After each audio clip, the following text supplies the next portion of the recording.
Olá pessoal, tudo bem? Eu sou a Mari Santos, eu tô com uma camisa amarela, fones pretos, uso óculos, tenho a pele negra, uns dreads compridos. Atrás de mim eu tenho um abajur de cores azuis e laranjas, de temática africana, uns quadrinhos coloridos, um amarelo com flores e uma plantinha ráfia do lado. Olá pessoal, eu sou o Ale Santos, eu estou usando uma camiseta jeans, fones pretos também e um dread curto com cabeça raspada do lado. Eu sou um homem negro de pele clara e atrás de mim eu tenho na parede pendurado um violão, uma estante com vários livros e um quadro com uma ilustração do lado de uma câmera fotográfica. Eu tô aqui no Manorama hoje, Rock in Rio Manorama, do lado de uma pessoa fenomenal, a Mari Santos aqui. A gente não é irmão, mas a gente tem o mesmo sobrenome e a gente tem as mesmas ideias bacanas que a gente vai compartilhar com vocês sobre a ficção. Você já deve ter imaginado, assistido muitos filmes bacanas ou lido vários livros e percebido que a ficção ela ajuda a gente a compreender realidades complexas, né? Realidades que às vezes estão diante dos nossos olhos e a gente não consegue perceber. A ficção ela acaba de alguma maneira criando essa empatia. E a gente vai discutir um pouco disso a partir daquela série Sweet Tooth, que vocês devem ter assistido na Netflix, uma série muito bacana que conta de um futuro pós-apocalíptico, onde uma doença quase erradicou a humanidade e surgiram uma raça de híbridos com animais. E um desses híbridos, que é o Gus, é o protagonista dessa série. Eu quero começar falando com a Mari sobre essa série, porque é a pessoa fenomenal, perfeita para estar aqui discutindo sobre isso comigo. Mari, conta aí pra gente o que você achou dessa série, o que você tem para contribuir com a gente.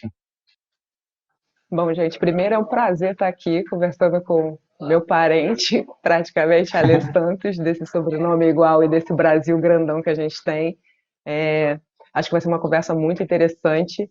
Eu sou uma pessoa que acredita muito no poder da ficção, né? O meu trabalho essencialmente é construir narrativas, né, e pensar essas possibilidades. Eu acho que essa coisa da imaginação, ela atravessa isso, né? Como você cria essas novas realidades. E ali tem essa, alguns personagens encantadores, né? Outros com conflitos humanos, como temos o tempo inteiro, mas tem esse ser híbrido muito puro ali que sai desse lugar, que é muito interessante essa construção de vida, né? O princípio de vida dele, né? E dos outros personagens, que tem esse momento interessante também, que o narrador fala muito sobre isso, que ali é o ponto de partida da trajetória sempre de alguém, né? E mas no paralelo constante com a nossa vida, né? Essa série ela tem muito a dizer dos momentos, né? Principalmente na história de vírus e tudo mais. Eu acho que esse primeiro ponto, essa questão dos híbridos, ela é muito especial para nós, porque ela fala muito sobre como o racismo e como o preconceito é criado no mundo. Mas antes da gente se aprofundar nesse conceito dos híbridos da série, eu queria discutir sobre a pandemia. Afinal, a gente está vivendo também uma pandemia. E histórias de pandemia, de alguma maneira, estão totalmente atravessadas com a realidade. Eu me vi um pouco como o Gus. O Gus, por exemplo, ele foi criado ali Sim. num quadradinho, numa fazendinha com paba dele, e ele era um cara que não saía de casa. E essa sensação de redescobrir o mundo depois que ele resolve ter coragem de sair de casa, depois que ele começa a querer explorar o que existia fora, de algum modo a gente está sentindo isso um pouco também, né? Como que você está percebendo essa relação com a pandemia? Como você viveu isso? Não, é total isso, assim, é como eu falei, essa coisa do vírus, né? Ele é muito atual, é muito presente, assim, as formas como ele se apresenta e o isolamento dele, né? É diferente até a história do Gus, porque tem essa coisa de ele não conheceu o mundo externo. Eu acho que para a gente ainda tem um peso maior, tem essa relação com essa descoberta desse novo lugar, né? De conseguir externalizar, de sair, né? Descobrir um novo mundo, de ser criado de uma forma, mas tem esse outro lado também de como você volta a experimentar as coisas como a primeira vez, né? E como se dá essa relação com esse social, com esse ambiente que foi criado fora daquilo que você conhece, e principalmente agora, nesse momento de pandemia, que a gente vê os lugares reabrindo, né? Eu Sim. Eu fiquei realmente muito tempo isolada, mas tive alguns pequenos deslocamentos para ver parentes e tal. Tô com metade da vacina, assim. E para mim esses deslocamentos já foram uma surpresa, sabe? De vários aspectos do que encontrar na rua, de como ver a rua agora, os encontros agora, sabe? Ver a minha avó de longe foi uma das coisas mais emocionantes. Eu nunca pensei que seria tão emocionante ver alguém de longe, mais perto, sabe? Então, é realmente como se fosse a primeira vez que eu estivesse vendo minha avó. Então, tem esses. Encontrar o humano, né? Sim, eu tenho E uma para história você? engraçada que é assim, eu fiz o primeiro isolamento totalmente aqui, não saí de casa, meu apartamento era pequeno. A primeira vez que eu e minha esposa, a gente resolveu fazer uma caminhada, acho que isso foi mais de um ano depois da pandemia, a gente falou, vamos tentar caminhar num espaço vazio onde a gente não vai encontrar ninguém. Eu acho que eu fiquei uns 2 dias com a perna doendo, porque eu fui perceber que eu nem tipo, andar direito já estava fazendo, sabe? Só o simples caminhar, para Sim, mim, já era uma novidade. E esse sentimento de redescobrir ou de encontrar coisas que você. A gente esquece como é o centro da cidade movimentado, a gente esquece como é o sim, toque humano, a gente esquece tudo. E o Gus, quando ele vai se encontrar com o humano, ele parece que ele está descobrindo a humanidade daquela pessoa também. Acho que o primeiro cara que ele encontra, que não é o Papa, que ele confia, é o Jeff. E, curiosamente, o Jeff, esse personagem que surge aí, ele é um homem negro também. Acho que essa série acaba trazendo sim, muito, quebrando esses estereótipos de o primeiro encontro de um híbrido, de uma raça nova, e a pessoa que ele vai confiar ser um homem negro, que na nossa realidade ele já é uma figura que geralmente gera desconfiança, sabe? Eu acho que essa sim. série E ali ele ela foi quebra muito esse assertiva estereótipo, nisso. né? Ô Mari, para mim foi muito importante assim essa imagem, a figura daquele homem negro grande, aquele ator lindo que é o Nonso, que é o nigeriano americano ali, ser a primeira pessoa que o Sim. Gus confia. Isso quebra todos os estereótipos, não é? Sim, quebra todos os estereótipos, até porque assim, é muito significativo porque o homem negro passa a ser o protetor. Geralmente ele na sociedade é o vilão, né? Em tudo que você vê de ficção, essa construção que a gente tem social, o homem negro é o vilão. E a série ela ainda traz outras questões para mim, que ela coloca uma ela dá um poder nesse lugar de cuidado, acolhimento e família para quem é minorizado, né? Tem a menina, a Ursa, que ele encontra, tem a Amy ali com a Wendy naquele santuário que eles vão criando a reserva. Então tem isso, tem esse ponto ali do poder feminino também dentro das decisões da série, né? Com a médica, com a esposa do médico. Então tem essa relação que ela coloca ali, ela muda um pouco os papéis, né? O único que ela não muda um pouco, assim, desse conflito bélico e tudo mais, é esse lugar do homem branco, né? O cara meio ignorante e tal, nesse sentido, assim. Eu acho muito Aquele interessante que esse lugar de ser o protetor. então, e não só como produtor, acho que uma das coisas que humanizou muito essa figura do Jack pra mim é que ele é um cara quebrado no sentido de ele não é perfeito. Ele não é aquele protetor heróico, uma narrativa heróica que chegou para ser o grande protetor. Ele foi um assassino, a série deixa isso muito explícito pra gente, cara, que ele foi um dos últimos homens, um cara que matava todo mundo, e só o último episódio dessa série vai revelar por que que ele de repente cria Porque, essa conexão com Gus, né? E sim, eu acho que isso dele ser um cara quebrado, de ser um cara que passou por.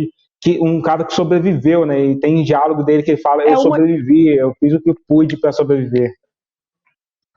é engraçado porque é humanizar também o herói, né? Não é um cara impossível, não é um cara acima de falhas, com superpoderes ou algo do gênero.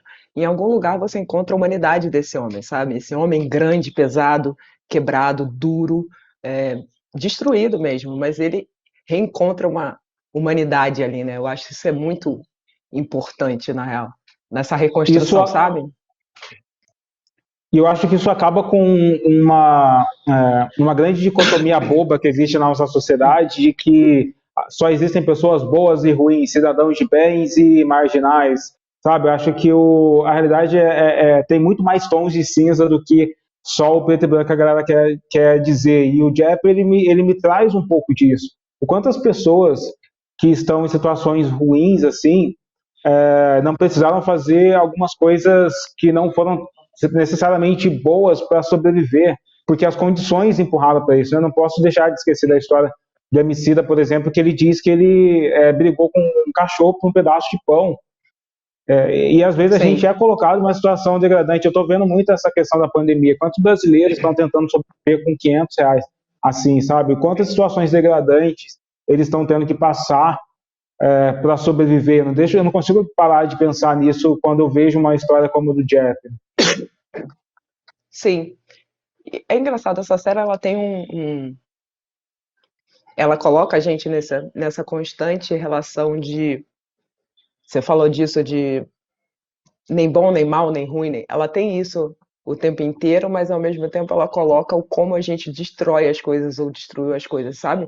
No contexto, mas inclusive como a natureza retoma esse lugar, né? Como ela reocupa esse lugar que a gente quebrou, que a gente se perdeu, ou sabe? E de como ela se reconstrói. Eu fico sempre pensando nisso, de como esses ciclos, como isso também representa essa linha de polarização, que meio de caminho a gente pode encontrar ali. Porque se a gente parar para pensar, acho que a vida real é muito mais distópica do que a ficção ali, sabe? Porque Totalmente, ela dá uma muito mais representada nas distópico. realidades. É muito mais tópica, assim. Então ela tem essa linha tênue, muito com ela é importante para a gente pensar real qual é a nossa relação com o todo, sabe? Não no sentido binário, ou isso ou aquilo, ou sim ou não. Eu acho que esse é um dos grandes lances do caminho dela, sabe? Eu fico aqui tentando E falar, aí, não dar spoiler tanto, né? Mas a gente vai dar muito spoiler dessa série aqui, então assim, vai dar. assistam esse bate-papo, mas depois vejam a série com um novo olhar, porque a gente vai trazer coisas muito bacanas aqui. Eu acho que você criou uma conexão muito importante que a própria série responde, que é como lidar com essa realidade, o que a humanidade precisa lidar com a realidade e principalmente como que a natureza responde a essa realidade. E ela responde inserindo o novo. Porque dentro da Sweet Tooth você tem várias realidades complexas. Você tem um homem negro que vem de que sobreviveu, você tem um homem branco militar querendo quebrar e dominar tudo, e quem na verdade simboliza uma coisa, a resposta diferente da humanidade para isso é o Gus, é o novo, é o híbrido, é a aceitação dele que é a grande chave para a sociedade se A encontrar, não princi- é? Exata, exatamente, a principal chave dali da série é isso, tipo, a diferença é essa chave, eu não sei se é evolutiva, que eu não quero chamar essa evolutiva, também não quero botar nessa, mas é um caminho, né, uma possibilidade, é o direcionamento mais provável, acho que, da gente sobreviver nisso tudo, dessa loucura toda, sabe? Que é muito com o que a gente tem aqui, sei lá, o que é diferente que você não aceita quando a gente fala de diversidade, é uma coisa muito acaba sendo subjetivo. Eu brinco que diversidade é igual leve. Quando a publicidade coloca a palavra leve, uma cerveja leve, você mais leve, um sanduíche leve, o que que é isso, né? A diversidade também, ela às vezes se perde nisso, mas a diversidade, ela é... E o Gus, ele tem muito isso, assim, essa inocência dele, essa descoberta dele, essa as habilidades, inclusive, assim, que ele tem de olfato, de tudo, e simplesmente só por ser diferente, né? Ele tem um pensamento diferente de coexistência com as coisas, né? Isso que é muito claro, é isso. A diversidade é esse pensamento de coexistência com tudo, né? Com as pessoas, com as coisas. Eu acho que isso é um dos grandes lances isso, da série, sabe? E não só o grande lance da série, mas o grande lance da nossa própria humanidade, né? Porque você pega o que é a história da humanidade, é Da que toda vida. vez que, sim, quando, por exemplo, falando de colonização, quando há as grandes navegações, a galera encontra o outro, aquele que pode ter enxergado como híbrido, como uma coisa diferente da natureza, algo que ele nunca tinha visto. Como que a humanidade respondeu a essa inserção do outro? Primeiro ela escravizou, depois ela tratou esse híbrido como imigrantes, né, em vários países que Sim. existem por aí. Sim. O híbrido é a figura desse imigrante, que é a figura do alienado, né, o alien, o de fora da nossa sociedade. E a gente vê vários Sim. conflitos e guerras. Às vezes esse híbrido é um híbrido religioso. Quantas guerras santas ou questões religiosas acontecem ao longo da nossa humanidade simplesmente porque você tem uma Total, figura nova, híbrida, diferente do padrão, e você tem uma total, resposta de violência a essa diferença, né? total. Então, mas é por isso, porque assim, tem uma coisa assim que o Krenak fala num dos livros dele, não é o Krenak, mito. Tem um livro sobre a construção do mundo, né? Que eu acho que é do David Campbell, não é do David. Gente, eu não vou lembrar agora, mas procurem, é muito interessante sobre a criação do mundo, que fala que na hora da construção do mundo eles foram distribuindo os presentes para a humanidade, para vários povos, para todos os povos, dando seus feitiços, né? A qualidade de falar com os animais, a qualidade de cuidar do não sei o que e tal. E o último ser a sair foi o homem branco, e para ele só sobrou a arma. Então, para o homem branco conseguir as coisas que ele precisava, ele deveria fazer guerra. E é isso que ele faz até hoje. Então, tem esse lado. Eu virei o outro, você virou o outro, uma pessoa trans, uma pessoa gay, uma pessoa PCD, virou o outro dentro dessa perspectiva colonial do homem branco, dentro dessa construção que a gente tem hoje de mundo. Então, tudo que é diferente, tudo que sai desse lugar é o híbrido, é o outro. Você não quer, então, pouco enxergar a qualidade daquela pessoa, daquele outro. Você é visto como uma ameaça, né?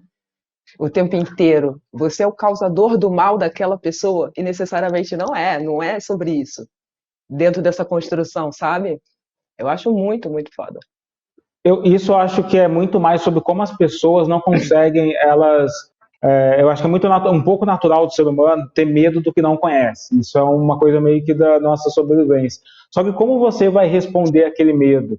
E aí você tem Exato. vários grupos que se mobilizam para responder de forma violenta. Eu acho que essa ascensão de um ultranacionalismo que existe em alguns países, extrema-direita e tal, acabam sendo essa resposta violenta ao outro. Tem um episódio Sim. de uma outra série que eu vou dar de dica para vocês, que é o Nem Electric vamos Greens. longe, que aqui tem, né? Aqui estamos nesse lugar Sim, também, né, Ale? Aqui estamos nesse lugar. A gente não pode fugir disso. o Mari, tem uma série, tem um episódio que é muito importante dentro dessa discussão, chama Mate os Outros, de uma série chamada Electric Greens. Nesse episódio existe Oh, uma mensagem que fica aparecendo na vida de um cara, falando para ele matar o outro. Ele fica fanático por expulsar o outro que ele nem conhece da sua realidade. E quanto mais fanático, alucinado ele vai ficando, mais ele vai se transformando no outro e ele acaba morto, enforcado, porque essa narrativa da violência, ela retorna, ela não tem uma sim, solução final para ela que não seja a morte e a guerra. E acho que isso é muito, muito importante, que mostra nessa série também, porque o homem que busca o outro, que busca o híbrido no Sweet Tooth, ele é da violência, onde ele passa, ele bota fogo, ele destrói, ele ocupa a ciência, para seus sim, propósitos políticos. Não é? É muito sobre isso. sim. É, o, é um vilão tão real, né? Porque a gente é muito louco isso, porque você coloca numa escala de ser ficcional ou não, mas é muito a nossa realidade. Querendo ou não, é o que a gente está vivendo, né? A gente não sabe como, da onde veio, como vai, porque veio, tem o vírus, aí você tem a vacina, e você tem homens no comando que são questionáveis e que méritos ou que coisas eles estão fazendo com os avanços de ciência ou não, que pessoas estão. É muito. Eu não sei te perguntar uma coisa aqui, para você chega a ser assustador, porque chega um momento que você fala assim, cara, não pode ser possível isso, assim, é muito paralelo, é muito coisa parecida, assim, né? É, para você chega a ser isso, assim, porque eu fico nessa pergunta às vezes para mim. Eu Se vejo chega como, realmente então, ainda a assustar, ou se você surpreende com a série ainda, fala, nossa, isso, porque é tão, às vezes é tão.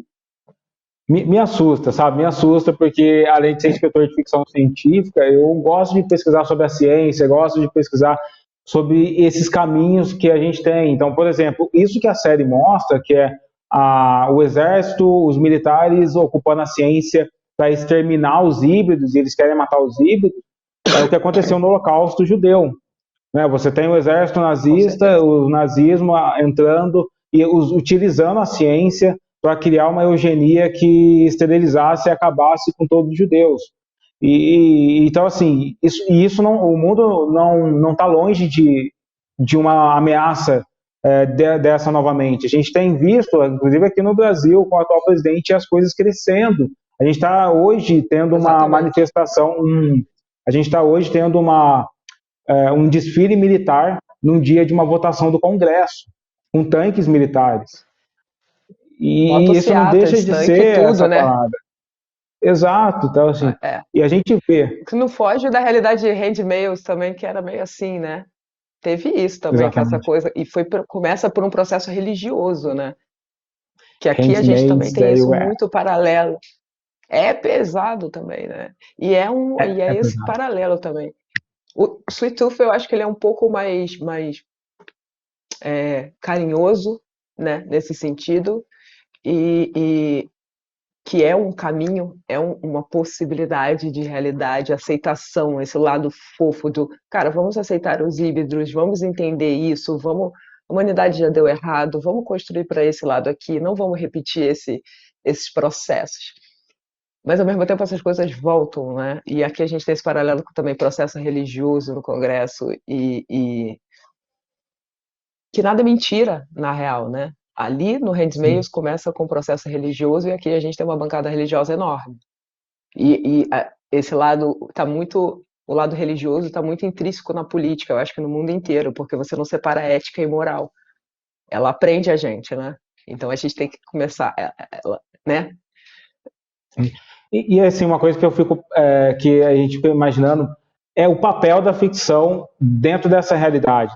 Na teoria, tipo, a ficção científica ela chega no século XIX para fazer essas discussões que a própria sociedade não estava pronto para discutir. Quando o Mary Shelley faz o Frankenstein, escreve o Frankenstein, é para discutir coisas que às vezes os religiosos não permitiriam e que é uma mulher que tem que discutir, que é como utilizar o corpo humano para trazer algo de volta à vida.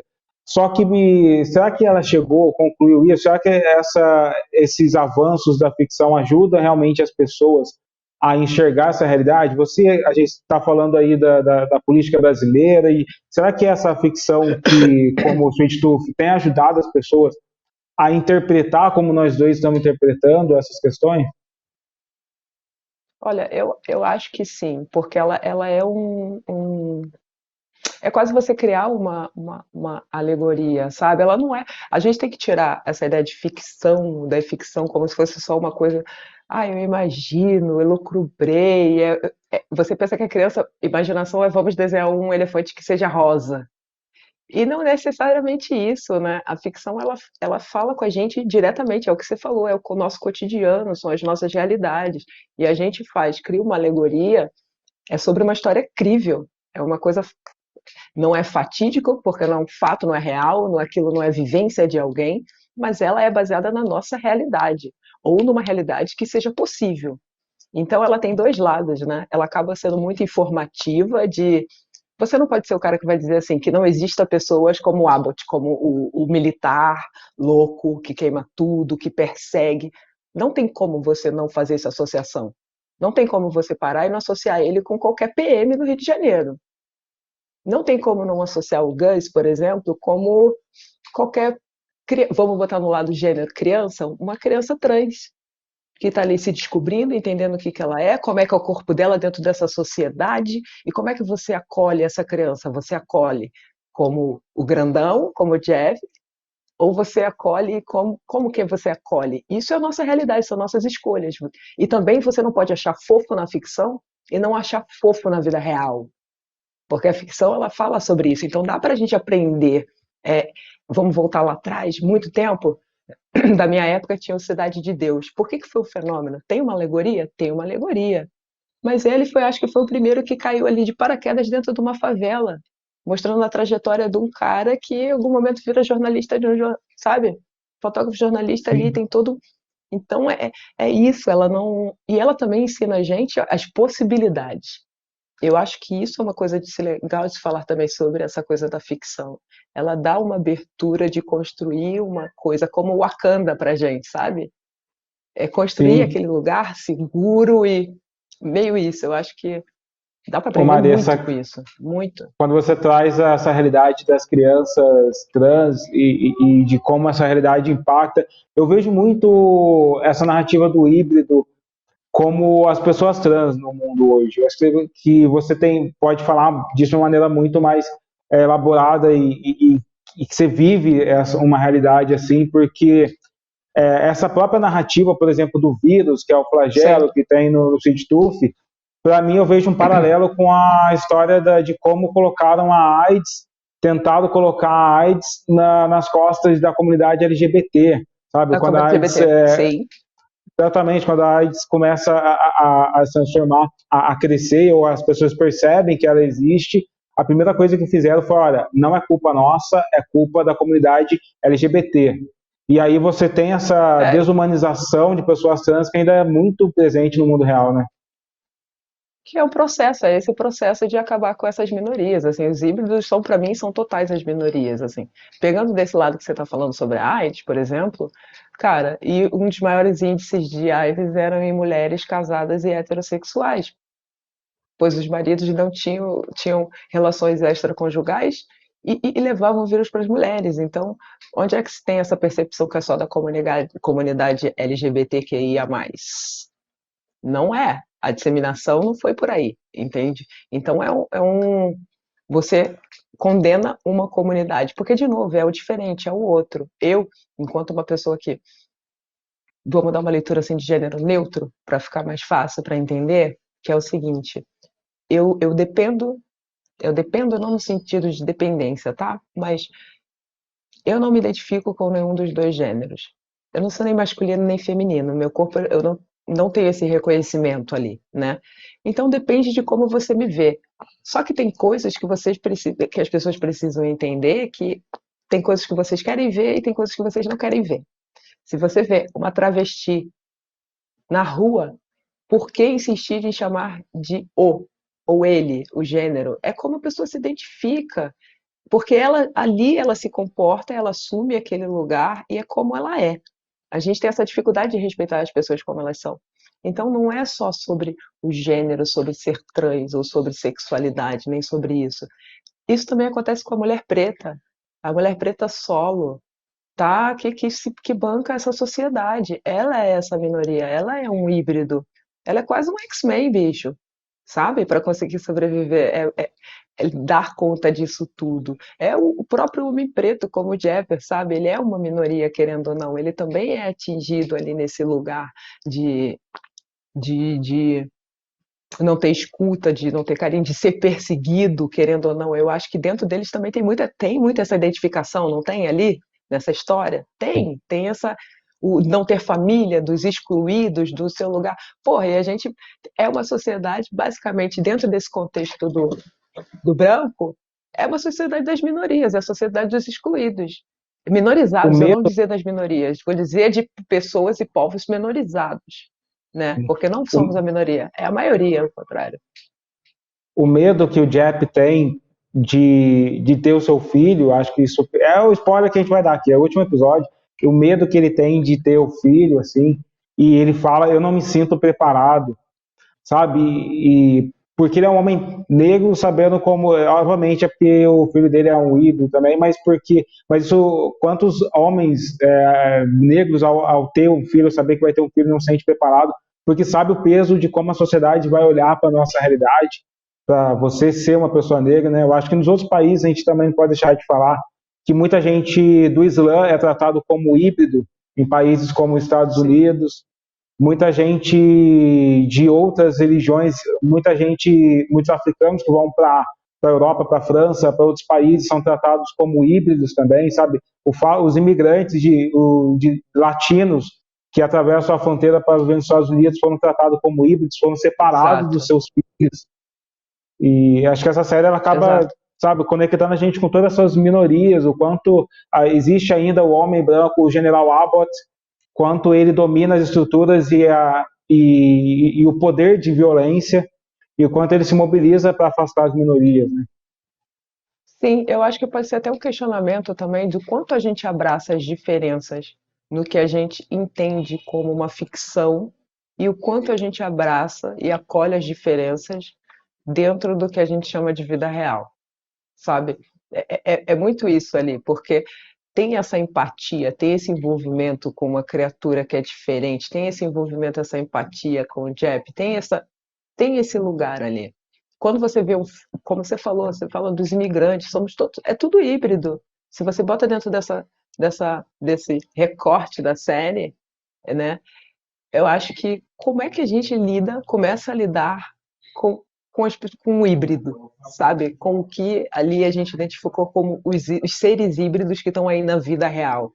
Como é que você realmente cria essa empatia com ele? Como que você entende essas outras realidades, peculiaridades e aceita isso? É sobre mais esse lugar de aceitar. E não é sobre opinião, tá? É como acolher essa diferença. Porque é muito estranho também, porque a gente acolhe isso na ficção, vendo os filmes e acha lindo, maravilhoso, e é preciso fazer essa relação com a realidade. Eu acho que é isso. A gente tem que começar a relacionar a ficção à realidade, sabe? É como um Para livro. você, como Ele que conta alguém muita faz história. Para você, como que alguém pode começar a fazer essa relação? Porque tem muita gente que assiste, está assistindo uma porrada de série, está lendo um monte de livro, mas ainda não se ligou, que eu acho que uma das dicas que você deu, que é muito importante, que eu acredito também, é ela perceber que tudo é fruto do cérebro humano e o cérebro humano é filtro da nossa realidade. Então, por mais que sejam super-heróis, por mais que seja uma realidade pós-apocalíptica, aquilo, e eu estou falando também como autor, o autor ele é o filtro, né? Eu escrevo sobre o que eu Sim, vivo, eu total. escrevo sobre o que eu acredito, eu me posiciono com a minha escrita. Então, nunca é sem uma ideologia, nunca é sem uma Sim. proposta, nunca é sem uma crença.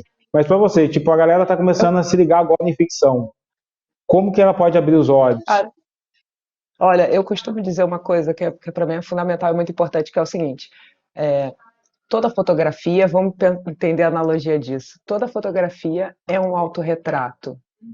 Eu estou mostrando, eu estou me expressando para mostrar, é como você falou, é aquilo que eu vejo, é aquilo que eu estou vendo.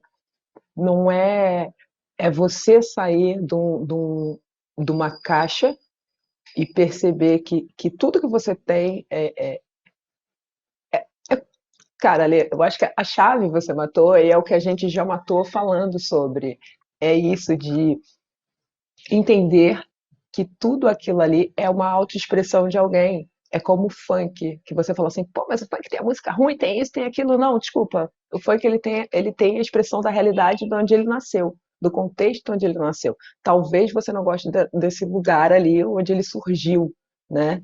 De como ele apareceu. Mas ele fala sobre aquela realidade. Você talvez não goste de música assim ou assado, ou você não quer ver, sei lá, o livro te capta, a ficção te capta porque ela te conecta com o emocional.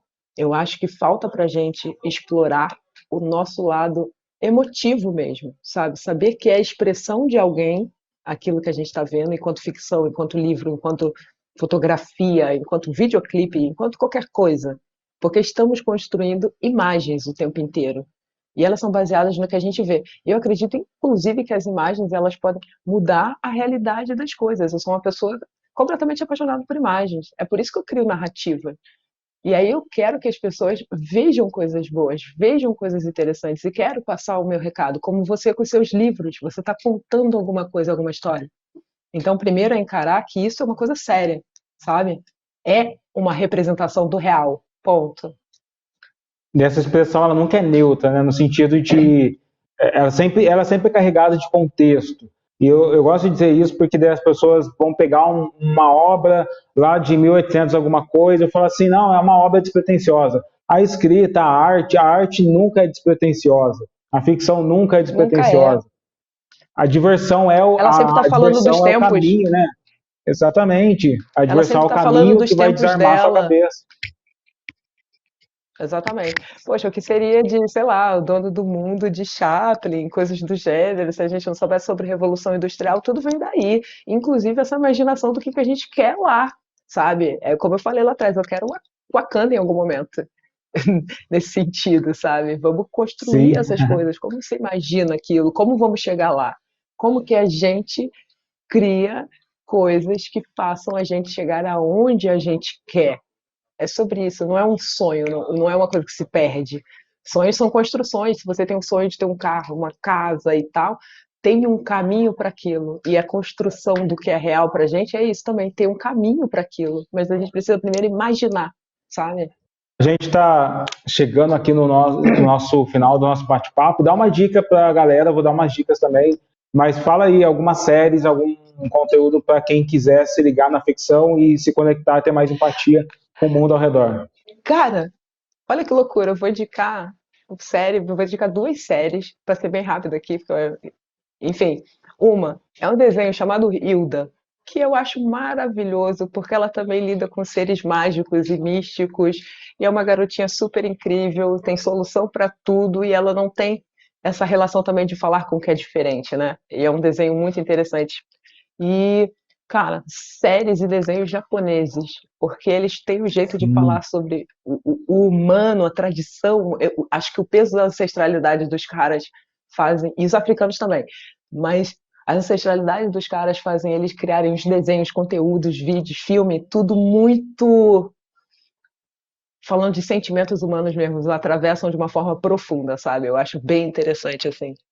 Bom, A enfim. minha dica, as minhas dicas, uma é bem parecida com a sua, e eu acho que ela acaba sendo o principal. Não fique só Ó, assistindo coisas de Hollywood, não assista só filmes americanos, TV americana, vá para não, Bollywood, não, conhecer o cinema na Índia, vá se conectar com os mitos e as histórias indianos, depois vá para Nollywood conhecer Nolly, o pessoal da Nollywood, Nigéria, Nollywood, gente, vai, Nigéria, filmões, a vai lá maior indústria assistir. depois de E Hollywood, depois também cara. assistam novelas mexicanas, porque elas também são fantásticas e recheadas de humor, de Por formas de favor. contar histórias, que cada uma dessas formas ensina um pouco sobre o seu povo, né? Mais um, filmes coreanos, gente. Filmes coreanos também são bem Coreanos legais estão de se ganhando, assistir. ganhando tudo aí no Oscar, ganhando espaço pra caramba. Eu acho que a grande mensagem é essa, Sim, né? Use as narrativas para entender que o mundo não é só o seu umbigo, né? sim. Ah, e outro, leiam. Tenham a capacidade de construir imagens. A leitura dá isso. Você vai lendo e você vai criando na sua cabeça aquela imagem, né? Então, por favor, leiam bastante, porque isso é um bom caminho para aceitar coisas diferentes e pessoas diferentes, contextos diferentes. É isso, o Sweet Tooth é uma ótima forma de você começar. Espero que vocês tenham gostado muito. A gente trouxe muitas camadas para você voltar e rever a série e esperar a segunda temporada. Eu fico por aqui. Me sigam nas redes sociais, minha arroba vai aparecer aí em algum momento. Eu espero vocês para continuar essa conversa. Mário, prazer demais estar aqui com você. Nossa, o prazer foi todo meu, foi ótimo esse papo. Acho que eu queria que durasse mais. Queria agradecer ao Rock in Rio pelo convite, né? E, por favor, gente, assistam a série, procure a gente nas redes e vamos seguir essa conversa por aí, tá bom? Um beijão.